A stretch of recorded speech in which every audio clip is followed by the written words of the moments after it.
Birahmatika ya arhamar rahimin. Amin ya Allah. A'udzu billahi minasy syaithanir rajim. Bismillahirrahmanirrahim. Ila hadratin nabiyil mustafa rasulillah sallallahu alaihi wasallam wa ala alihi wa ashabihi wa azwajihi wa dzurriyyatihi wa ahli baitihi al-kiram wa ila hadratin jamil awliya'i wa shalihin wal mu'allifin khususan kami fi hadzal kitab wa dzurriyyatihi wa silsilatihi ila jami'i syaikhih wa syaikhil masyayikhina wa bimumati abi wa biwarafatihi man nafa'ana bimumihim wa ala barakatuhum ilayna fi daraini ghafirallahu lahumul Fatihah. A'udzu billahi minasy syaithanir rajim. Bismillahirrahmanirrahim. Alhamdulillahi rabbil alamin arrahmanir rahim maliki yaumiddin. Iyyaka na'budu wa iyyaka nasta'in ihdinas siratal mustaqim. Siratal ladzina an'amta 'alaihim ghairil maghdubi 'alaihim waladdallin. Amin. Bismillahirrahmanirrahim. Lam yaqtalim qattu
Bismillahirrahmanirrahim. Fa'al faslur rabi'a asyara fil udhiyati wal aqiqati. Para jamaah rahimakumullah, insyaallah kajian pagi ini adalah tentang ibadah kurban. Insyaallah 2 hari lagi kita memasuki hari raya Idul Adha. Hari raya Idul Adha atau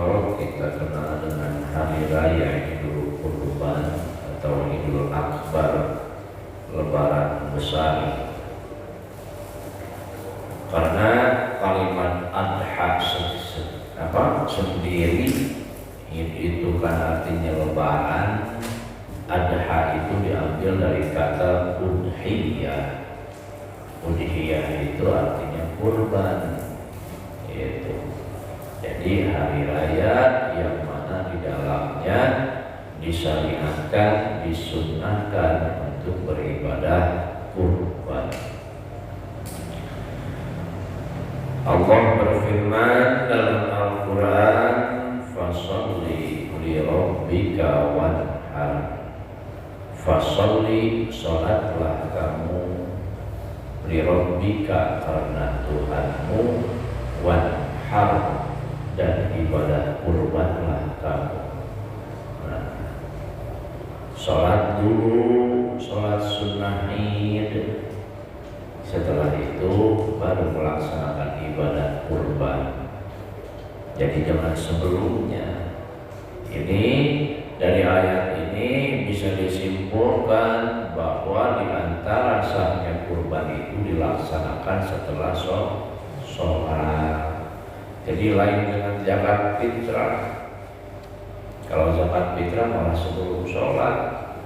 Itu zakat fitrah, itu Idul Fitri. Kalau kurban harus setelah sholat dulu baru kurban.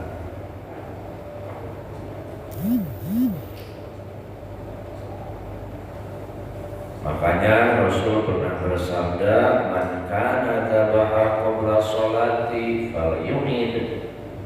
Barang siapa yang kurban qabla sholati, sebelum sholat, falyumid, maka harus mengulangnya.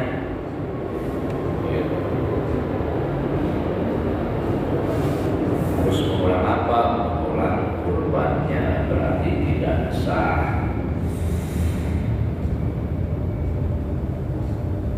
Apa itu kurban? Al-udhiyatu hiya syatu tulbahu duha yaumil idi taqarruban ilallah ta'ala. Hewan sembelihan seperti kambing yang dipotong, disembelih di waktu duha yaumul id, hari lebaran, taqarruban ilallah, karena mendekatkan diri kepada Allah Subhanahu wa ta'ala. Nah, jadi di waktu duha diawali dengan sholatnya pun di waktu itu, maka otomatis setelahnya pun sudah masuk waktunya. Kemudian taqarruban, motongnya itu karena Allah, karena mendekatkan diri kepada Allah, makanya disebutnya juga kurban. Kurban itu sama kalimatnya daripada kata korban. Taqarruban, kurban artinya mendekatkan diri kepada Allah.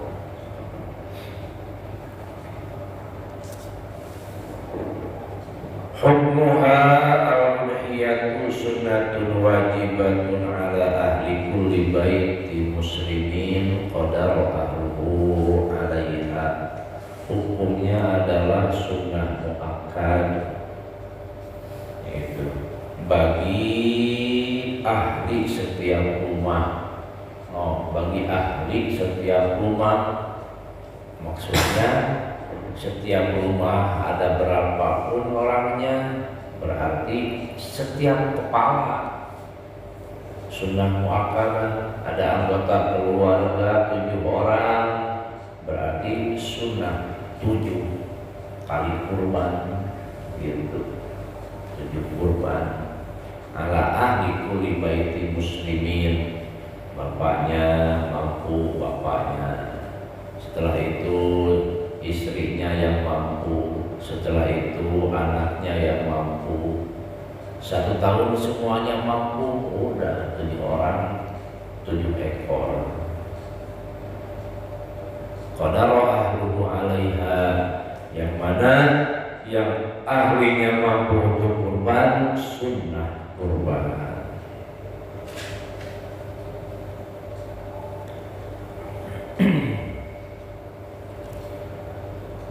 Selanjutnya apa keutamaannya? Banyak sekali keutamaannya. Di antaranya Nabi pernah bersabda, "Ma'amila bnu Adam yawman nahri amalan ahabbu ilallahi min iraqati damin." Tidak beramal ibnu Adam di hari Lebaran kepada satu amal yang lebih dicintai Allah daripada mengalirkan darah kurban. Jadi amal terbaik pada hari itu adalah kurban. Wa inna latati yawmal qiyamati bi quruniha wa awlafiha wa ash'ariha. Dan sesungguhnya hewan kurban itu nanti di hari kiamat sungguh akan datang. Semuanya komplit beserta tanduknya, tulang-tulangnya, bulu-bulunya datang. Wa inna damma la yaqau min Allah ta'ala wa azza wa jalla bi makanin qabla ayyaqa 'ala al-ardi fatibu biha nafsan. Maka pahala kurban itu cepat sekali sampainya kepada Allah Subhanahu wa ta'ala sebelum darahnya netes ke tanah. Maka dari itu fatibu biha nafsan, itu baguskan kurban itu. Baguskan sampai sayangnya seperti akikah. Itu jangan sekedarnya kalau kita mampu itu, kalau kambing cari kambing yang bagus nanti itu kalau kita mampu sampai sayangnya dipotongnya saking bagusnya kambing itu. Kenapa? Wa inna damma yaqau fatibu biha nafsan, kata Nabi. Makin banyak tantangannya, itulah yang makin besar pahalanya di hadapan Allah. Selanjutnya para jamaah rahimakumullah, dalam aturannya pertama yang diatur hewan yang dikurbankan itu hewan semacam apa? Dijelaskan dalam kitab yang lain yang bisa dikurbankan itu seperti domba, kambing, sapi, unta, kerbau bisa dijadikan. Kalau ayam belum bisa nggak bisa, itu kurban pakai ayam.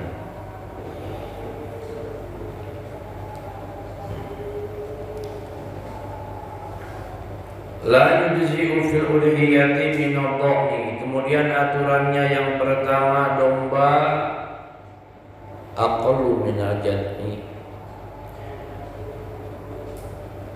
wa huwa ma'aufa sanatan aw qarabaha, yang sudah umur 1 tahun atau mendekati 1 tahun. Nah, ini sama seperti aturan untuk memilih hewan akikah. Domba tahu kan? Ya, domba yang biasanya bertanduk itu, nah itu domba. Ngibas domba Garut terkenalnya itu, bukan kambing. Nah, kalau domba yang akan kita jadikan hewan kurban ataupun akikah, tanya dulu umurnya, bang ini udah berapa tahun? Oh, udah 1 tahun. Nah, itu boleh dikurbankan. Kalau kurang daripada 1 tahun tidak sah kurbannya. Kalau pakai apa? Hewan domba. Ya biasanya kalau udah 1 tahun itu sudah poel, tanggal giginya itu. Tapi tetap kita harus yakin Kadang ada pedagang yang curang juga, saking pengen cepat terjual, wah, dipoelin. Padahal masih apa? Masih muda.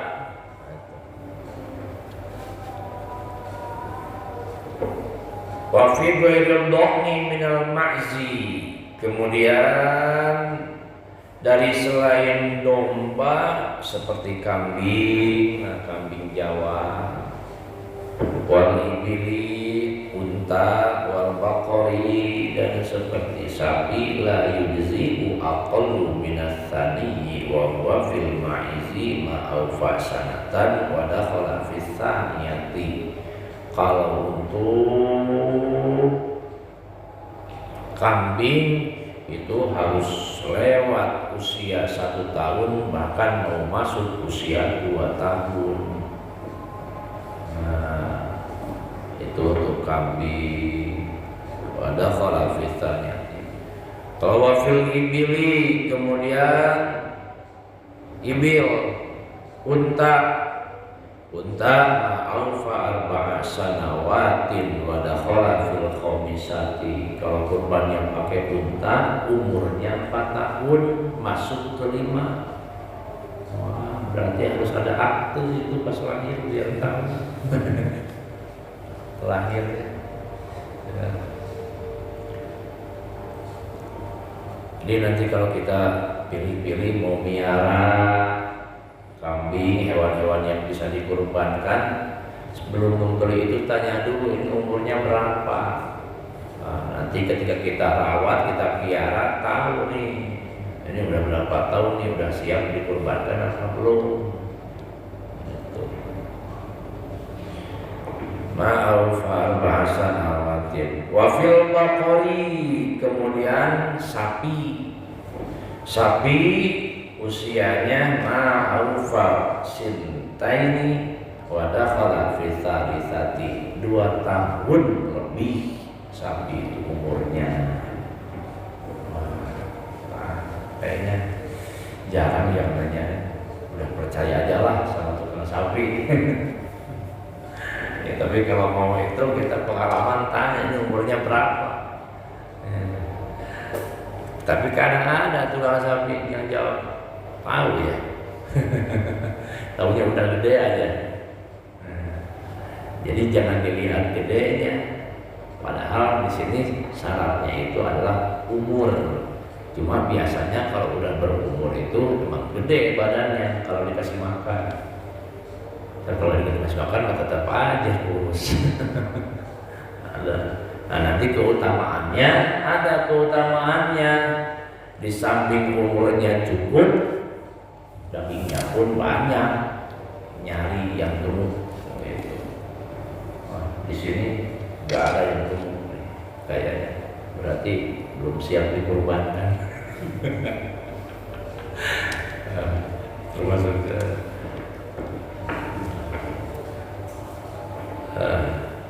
itu wafil ibili. Tadi dalam kitab apa Minhajut Talibin, nah itu dijelaskan yang paling utama kurban itu adalah dengan unta. Kenapa utama? Ya mahal. Satu ekor unta. Kemudian yang kedua sapi. Setelah sapi, Pak, domba, baru kambing. Itu. Nah, la tanbahu illa masannatan, kata Nabi, janganlah kalian berkurban, menyembelih hewan kurban illa masannatan, kecuali dengan hewan yang sudah berumur. Kita harus beli.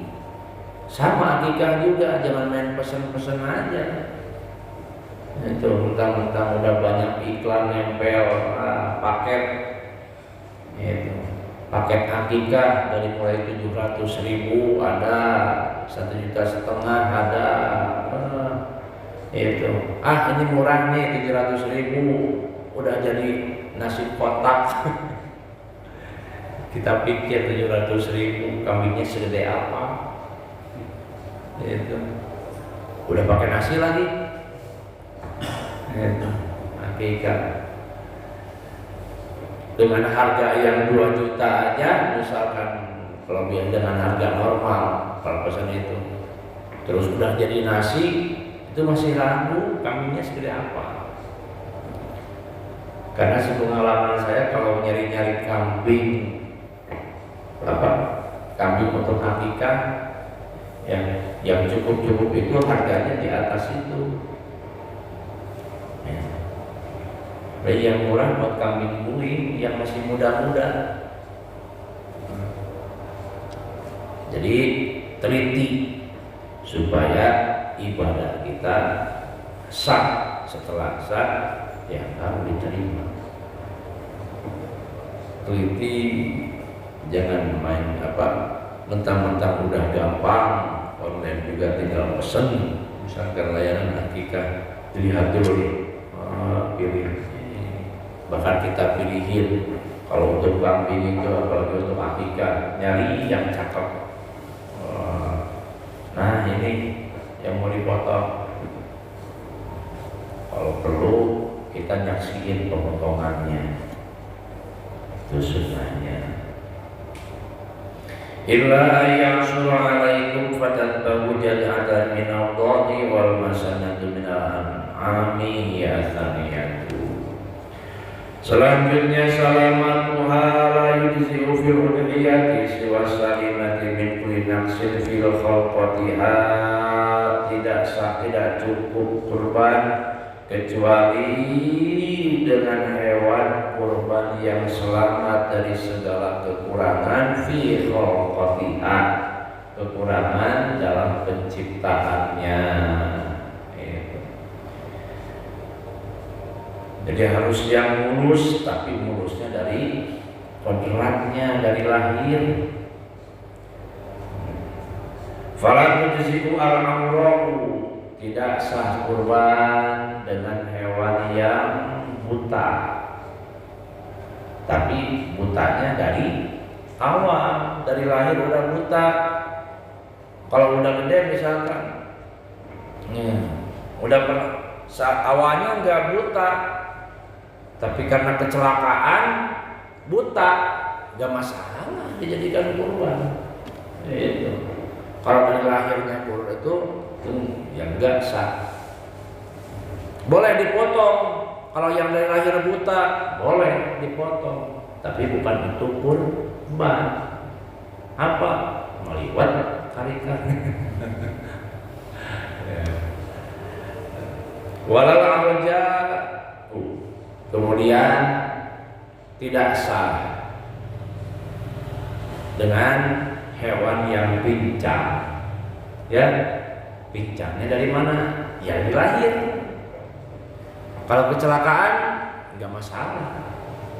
Itu lagi motong sapi ngamuk, wah sampai nyangkut kakinya, jadi sakit kakinya itu. Potong nggak? Potong langsung, itu nggak ada masalah, karena bukan dari lahir. Walau abba wa maksuratul qarni min aslihi, kemudian tidak sah juga kurban dengan sapi yang tanduknya pecah, hewan yang tanduknya pecah dari lahir. Itu. Kemudian yang telinganya terpotong putus min asliha, dari asalnya, dari lahir ada telinganya satu, tidak sah dikurbankan. Kalau potong aja, tapi bukan untuk kurban dan bukan untuk akikah. Itu tidak sah, kecuali hilangnya itu karena kecelakaan.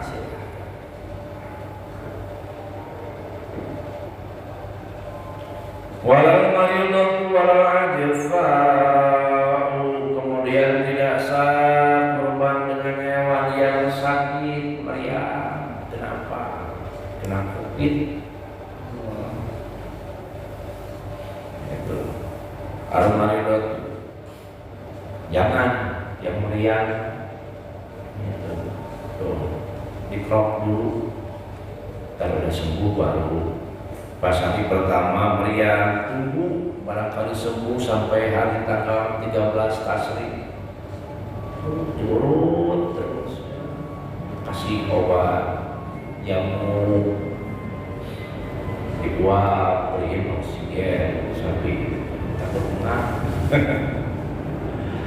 Walal ajfa'u, kemudian tidak sah juga al ajfa'u wa hiya al hazirul lati la mukha fiha, hewan yang benar-benar kurus sampai enggak kelihatan ada gajinya. Ya. Jangan. Itu tidak sah. Kalau yang benar-benar kurus gak mau gemuk, wah itu tinggal jual aja ke tukang iga sapi. Sop iga sapi pasti, karena gak pernah ada dagingnya itu, paling sedikit, yang penting ada iganya. Wadhalika liqaulihi arba'un la tajuzu. Nah itu harus memilih dari pertama umurnya, yang kedua keselamatannya. Nah ini hukum apa memilih hewan kurban itu sama seperti memilih hewan akikah.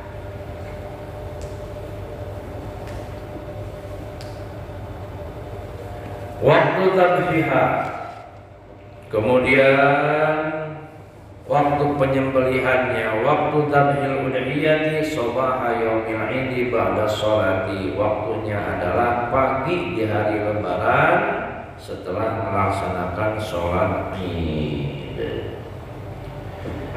Ma yustahabu inda tabhiha, kemudian apa yang disunnahkan ketika menyembelih hewan kurban? Yang disunnahkan pertama, yustahabu ayyuwajjiha ilal kiblati, disunnahkan hewan kurban itu dihadapkan ke kiblat. Sunnah dihadapkan ke kiblat. Itu. Kalau kita berbalik kiblat kan kalau posisi orang dari mulai tidur juga sunnah menghadap kiblat, pala ke sono, kemudian miring ke sini. Itu. Tapi kalau hewan kurban sebaliknya, palanya ke sono. Itu. Pala ke sono tapi tetap madep kiblat. Ya. Kalau ke sini takut yang mau motong. Itu sudah ke sini. Jadi nanti kalau mau bikin tiang, posisikan tiang berarti sebelah sini. Kalau ada kotak ini, jangan tiang di sebelah sini. Tiang buat ikat kepalanya. Nah, dari kata disunnahkan ketika posisinya terbatas darurat, gitu. Ini nggak bisa nih motong menghadap kiblat, ya potong aja meskipun tanpa menghadap kiblat. Gak ada persiapan mau motong sapi, jadi siapin dulu yang tahu ini ada lokasinya aja. Ternyata motong sapi itu harus disiapkan tiangnya buat ngikat. Itu gak ada tiang buat ngikat, yang ada pohon. Tapi pohonnya posisinya misalkan di sini nih, mepet ke tembok di sini.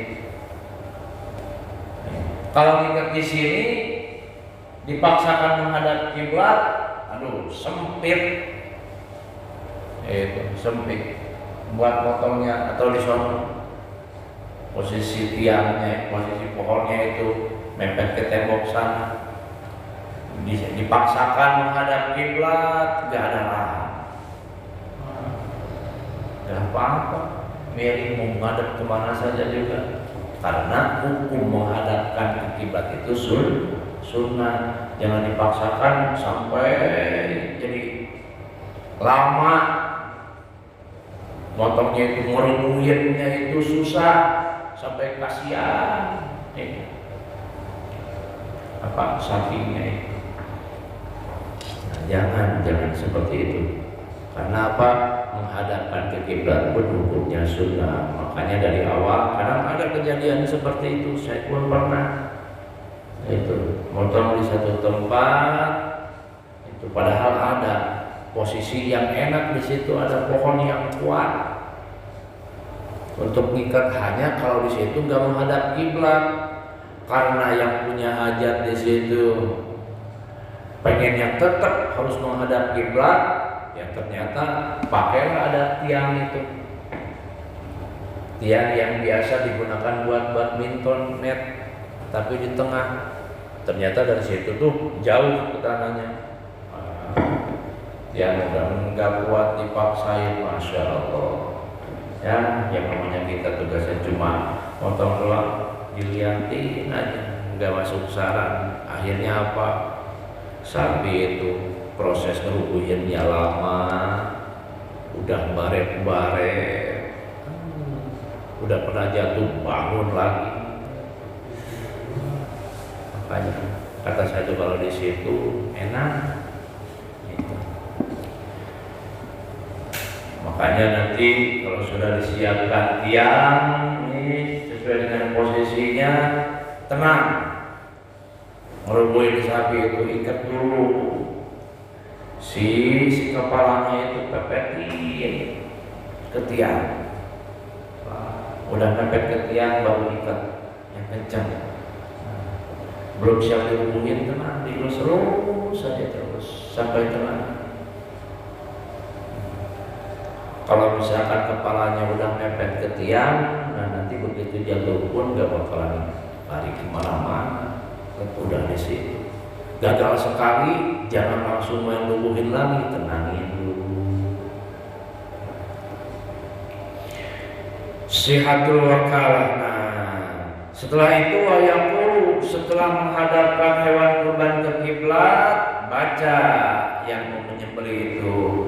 Wa inni wajjahtu wajhiya lilladzi fatara as-samawati wal arda hanifan musliman wa ma ana minal musyrikin. Inna sholati wa nusuki wa mahyaya wa mamati lillahi rabbil alamin la syarika lahu wa bidzalika umirtu wa ana awwalul muslimin. Udah jatuh, udah lumpuh, udah posisi menghadap kiblat, baca itu. Inni wajjahtu wajhiya lilladzi fatara as-samawati wal arda hanifan musliman wa ma ana minal musyrikin. Inna sholati wa nusuki wa mahyaya wa mamati lillahi rabbil alamin la syarika lahu wa bidzalika umirtu wa ana awwalul muslimin. Itu baca. Wa idza basyara adhibaha ayyaqula bismillahi wallahu akbar Allahumma hadza minka wa laka. Begitu sudah siap, tangan sudah megang golok, sudah siap narik, baca bismillahi Allahu akbar Allahumma hadza minka wa laka. Bismillahirrahmanirrahim.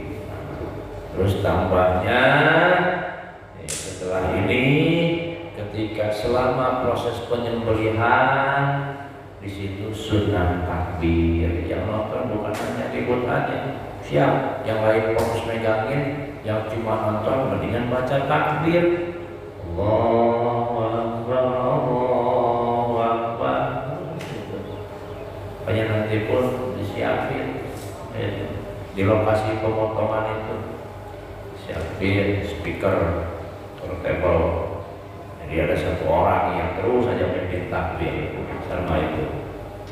Nah, Bismillahirrahmanirrahim dengan nama Allah, Allahu Akbar, Allah Maha Besar. Allahumma hadza, ya Allah, kurban ini minta darimu walaka dan untukmu, gak ada, bukan ini, itu bukan dari saya, ternyata ini dari Allah untuk Allah. Kemudian yustahabu ayyubashirul muslimu udhiyatahu min nafsihi wa in anaba ghairahu fi dhabiha jaza bila harajin wala khilafi baina ahli ilmi fi hada. Bagusnya kurban atau akikah itu disembelih sendiri. Saya kurban, saya yang motong, bagusnya begitu. Kan udah dijelaskan tadi seperti itu, bacaannya itu. Takut saya nggak bisa bacanya, itu bacaannya tadi. Bacaannya potong sendiri. Itu. Dan jangan lupa niat terutama. Kalau nggak bisa motong sendiri, bukan masalah bacaannya, takut salah motong. Oh, ya udah kasih sama ahlinya motong, tapi harus mewakilkan, ikrar saya mau mewakilkan untuk memotong hewan kurban saya. Jangan main titip-titip aja, nggak ada ikrar. Siapa yang kurban, siapa yang motong, itu datang. Nah, karena itu ada panitia, saya mau nitip hewan kurban, tolong disembelihkan untuk ibu saya, untuk saya. Nah, itu seperti itu. Jangan tiba-tiba datang, tiba-tiba banyak, nggak tahu panitia ini punya siapa, nggak ada yang nitipin, nggak ada yang itu. Jangan dipotong kalau nggak ada yang nitipin, nggak tahu. Tahu ya, takutnya hewan yang kabur. Wa in ana bagairu fi dhabiha jaza, bila haroji nasihat. Tapi tetap yang niat bukan yang motong, yang niat yang kurban, tetap yang motong mah nggak perlu niat. Nah, itu yang motong cuma mendoakan, cuma berdoa, ya Allah, kalau misalkan pakai terjemah itu, ya Allah ini kurbannya si anu, 7 orang disebut, terimalah kurban mereka, fataqabbal, itu ya.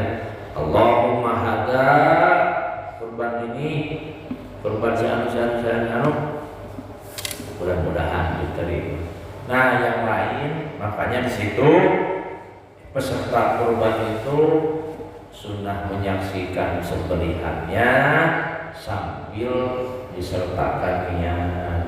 Tetap saya niat kurban. Itu kalau kurban untuk yang nggak ada, misalkan saya niat kurban, mudah-mudahan pahalanya untuk almarhum bapak saya, untuk almarhum ibu saya, sampai saya niatkan. Itu sunnah. Nah, sunnah. Kalau nggak bisa menyaksikan, nggak apa-apa. Yang penting nih niat. Tapi sunnahnya menyaksikan sembelihan kurbannya. Silahkan mewakilkan, jangan memaksakan. Kalau kita nggak bisa motong, bacaannya bisa, tapi nggak bisa motong, jangan memaksakan. Terputus lagi lehernya. Kismatul mustahabbah, kemudian pembagian yang disunnahkan. Yustahabu an tuqsamal udhiyatu salasan, sunnah dibagi 3 bagian. Pertama yakulu ahlul baiti thulutsan, itu sepertiganya dimakan oleh keluarganya. Ambil sepertiganya, makan untuk keluarga. Wa yatasaddaquna bi thulutsin, sepertiganya disedekahkan.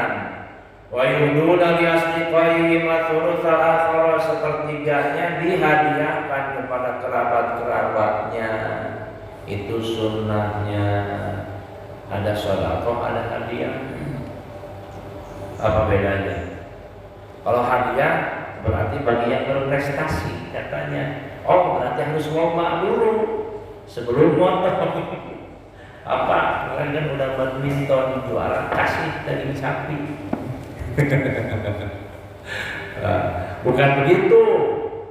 Ya, di sini keduanya itu masih berbentuk infak, penyaluran.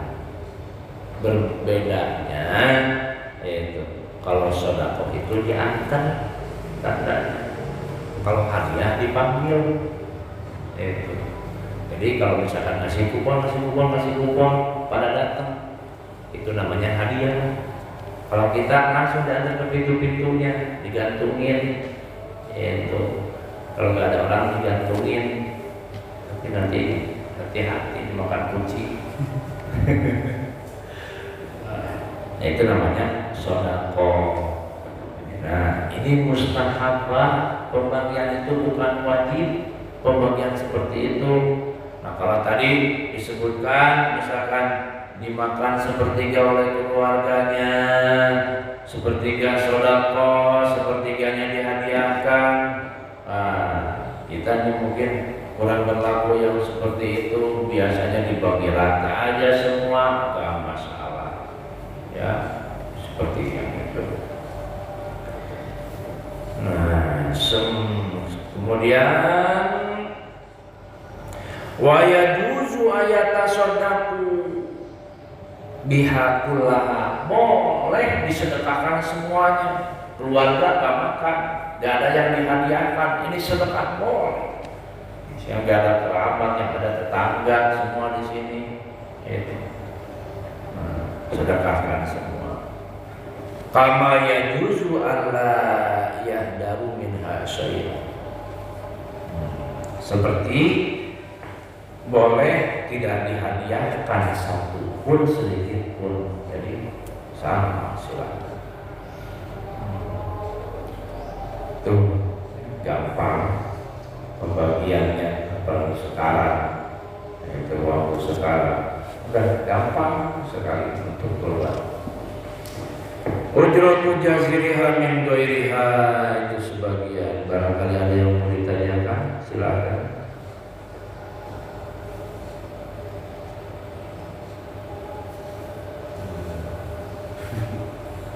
Ada yang bertanya? Ya, gampang. Untuk dalam kurban itu batas yang tadi disebutkan itu ya, jenisnya kan kayak sapi atau kerbau jenisnya. Iya. Ini mungkin agak liput ya. Kalau kuda itu sebenarnya haram atau halal ya? Halal. Kuda itu boleh. Tapi kayaknya nggak boleh dikurbankan. Iya. Tapi boleh dikurbankan. Cuma nggak galih.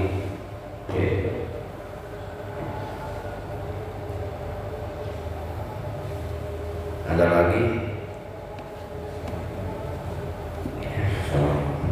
Kalau nggak ada, ya dicukupkan. Mudah-mudahan ini hanya pelengkap saja menjelang ibadah kurban. Kita bicarakan soal kurban, bukan berarti yang paham ini hanya mengingatkan saja.